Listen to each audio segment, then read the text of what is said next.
Well, this week has been filled with major headlines in the U.S. and around the world. Here's more in our Week in Review. The week begins at the nation's highest court. The Supreme Court opens its new session on the first Monday of every October, and coming right out of the gate, justices will be hearing cases dealing with the 1964 Civil Rights Bill, abortion rights, and whether or not the federal government can force states to offer defendants the insanity defense. Also on Monday, make Hong Kong great again. I'm saying get those signs. But they have, tremendous signage. President Trump vows support for the ongoing pro-democracy protests in Hong Kong amid violence in the city. Tuesday, the White House and State Department are defending the decision to not have Ambassador Gordon Sondland testify as scheduled before the House Intelligence Committee on Tuesday. And the White House confirms the death of a senior al-Qaeda leader in a joint U.S.-Afghan raid last month. Midweek, in Germany, a shooting at a synagogue leaves 2 dead on Yom Kippur, the holiest day of the Jewish year.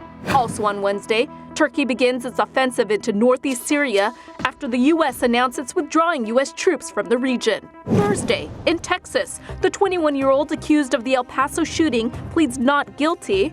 And back at the White House, Chinese officials begin the next round of trade talks. Thursday night, President Trump in Minnesota. Meanwhile, in California, parts of the state go dark after PG&E cuts off power to thousands of residents to prevent electrical fires. Plus, 2 associates of the president's lawyer, Rudy Giuliani, are arrested on suspicion of violating campaign finance laws.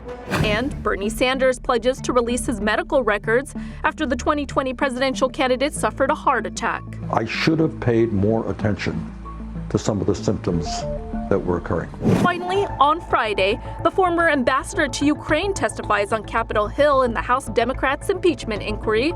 Plus, President Trump hits a roadblock after an appeals court rejects his request to keep his private tax returns from Congress. Plus, we have not abandoned the Kurds. The Pentagon defends the decision to withdraw U.S. troops from Syria, while it announces it will deploy thousands of troops to Saudi Arabia.